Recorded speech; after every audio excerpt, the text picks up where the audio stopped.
बच्चों आइए प्रश्न को देखते हैं। प्रश्न दिया गया हमें a बराबर दे रखा अव्यय, उसके लिए क्या ज्ञात करना है। हमें पहले भाग में बोला है कि अव्यय की कोटि ज्ञात करनी है, दूसरे भाग में बोला है कि अवयवों की संख्या ज्ञात करनी है और तीसरे भाग में बोला है कि अवयव A13, A21, A33, A24 और A23 का मान ज्ञात करना है। बच्चों इस प्रश्न की जो हमारी मुख्य अवधारणा वो क्या बनती है, मुख्य अवधारणा।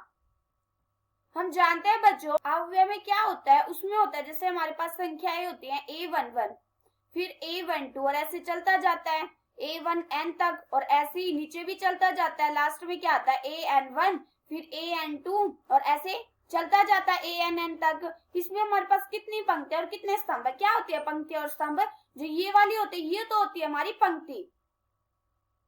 इसका मतलब ये हमारी पंक्ति नंबर 1 है, फिर पंक्ति नंबर 2 और ये कहां तक है हमारी पंक्ति नंबर n तक, और ये हमारे होते स्तंभ मतलब C1 और ये C2 और ऐसे कितनी है हमारे पास ये n तक है Cn तक। तो इसका मतलब हमारे पास कितनी पंक्तियां हैं, पंक्ति गुणा में स्तंभ कितने आगे हमारे पास n क्रॉस n। अब ये देखो हम जानते हैं कि अव्यय की कोटि ज्ञात करने के लिए क्या होता है, कोटि बराबर होता है पंक्ति गुणा में स्तंभ, पंक्ति गुणा में स्तंभ।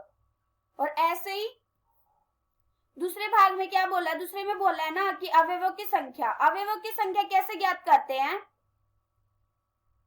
अवयवों की संख्या ज्ञात करने के लिए होता है जो हमारी कोटि है ना उसकी गुणा, मतलब पंक्ति गुणा में स्तंभ की गुणा हो जाती है। जैसे अगर पंक्ति 1 है, पंक्ति 2 है और स्तंभ भी 2 है तो कितना हो जाएगा 2 गुणा में 2 बराबर आ जाएगा 4 के। और ऐसे हमें लास्ट में बोला है कि अवयव A1, A3, A21 मतलब जो ये होते हैं ना, पहली वाली तो होती है हमारी पंक्ति और दूसरे नंबर पे होता है वो होता है हमारा स्तंभ। तो इसका मतलब ये देखो पंक्ति नंबर 1 मतलब ये वाली पंक्ति नंबर 1 और स्तंभ यहाँ पे आएगा, तीसरा स्तंभ तो ये है ना, तो क्या आएगा A13।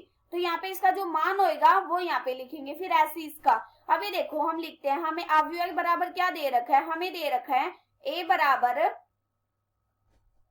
हमें कितनी दे रखी है, हमें पंक्ति तो दे रखी है 3 और स्तंभ दे रखे 4। ये दे रखा 2, 5 फिर 19 उसके बाद माइनस के 7 और दूसरी पंक्ति में क्या दे रखा, दूसरी पंक्ति में दे रखा 35 फिर माइनस के 2 फिर 5/2 और उसके बाद 12 और तीसरी पंक्ति में दे रखा है वर्गमूल 3 फिर 1 फिर माइनस के 5 और फिर 17। अब ये देखो पहले भाग को हल करते हैं। पहले में बोला कि अवयवों की कोटि ज्ञात कीजिए, मतलब हमारे पास कितनी पंक्ति और कितने स्तंभ है। क्यों कोटि के लिए क्या होता है पंक्ति गुणा में स्तंभ, तो पहले भाग को हल करेंगे तो यहां से क्या आ जाएगा पंक्ति गुणा में स्तंभ, ये क्या होती है हमारी कोटि। अभी देखो यहाँ पे कितनी पंक्ति हमारी 1 2 3, 3 तो हमारी पंक्ति है और स्तंभ कितने हैं 1 2 3 और 4, तो कितना बनेगा 3 क्रॉस में 4, यहाँ पे क्या आ जाएगा 3 क्रॉस में 4। ये हमें क्या ज्ञात होगी कोटि। अब हम क्या ज्ञात करेंगे, इसके अवयवों की संख्या ज्ञात करेंगे। संख्या भी हमें पता है कैसे ज्ञात होती है, इन दोनों के आपस में गुणा हो जाएगी। तो यहाँ पे क्या आ जाएगा दूसरे भाग में अवयवों की संख्या कितनी आ जाएगी 3 क्रॉस में 4 बराबर कितना आ गया 12। अब हम क्या करेंगे, तीसरे भाग में हमें बोला है कि A13, A21 और A33, A24 और A23 ज्ञात करना है। तो कैसे करेंगे, तीसरे भाग में हमें बोला है कि A13 कितना आएगा, ये पहले वाला होता है, ये तो होती है हमारी पंक्ति और ये दूसरे नंबर पे होता है, ये होता है हमारा स्तंभ। तो पंक्ति नंबर 1 मतलब ये वाली और स्तंभ नंबर 3 तो ये वाला कितना आ गया हमारा 19।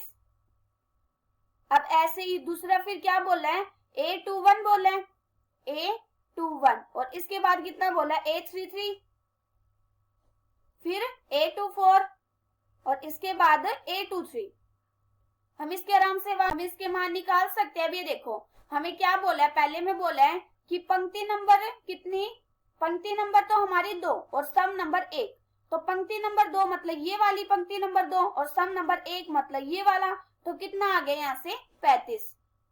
अब ऐसे ही पंक्ति नंबर कितनी, हमारी पंक्ति नंबर तो 3 और स्तंभ नंबर भी 3 मतलब पंक्ति नंबर 3 और स्तंभ नंबर भी 3, तो ये वाला क्योंकि ये स्तंभ नंबर 3 है और ये पंक्ति नंबर 3 है तो ये वाला आ गया। कितना आ गया माइनस के 5। अब ऐसे ही पंक्ति नंबर 2 और स्तंभ नंबर 4, पंक्ति नंबर 2 ये वाला और स्तंभ नंबर 4 ये वाला, कितना आ गया हमारा 12।